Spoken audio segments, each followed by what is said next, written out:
Тусгай хамгаалалтын газар нутаг зэрлэг ан амьтны менежмент, биологийн нөөц баялаг зэрлэг ан амьтны менежментийг удирдах мэргэжил. Монгол орны байгалийн чухал нөөц бол зэрлэг ан амьтад юм. Зэрлэг ан амьтдын нөөцийг оновчтой удирдах, мөн тусгай хамгаалалтын газар нутгийн хүрээнд хамгаалах менежментийг хэрэгжүүлэх чадвартай мэргэжилт бэлтгэхэд энэхүү хөтөлбөрийн зорилго оршино. Ажлын байрны үндсэн чиглэл эрхлэх албан тушаал.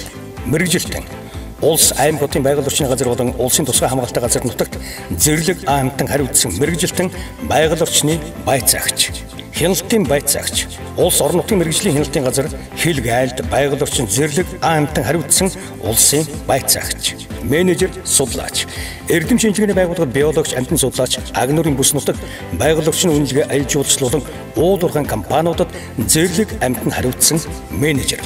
Шалгуудаг хичээл 1-р хичээл хим 480 оноо, 2-р хичээл биологи, математик, гадаад хэл 400 оноо.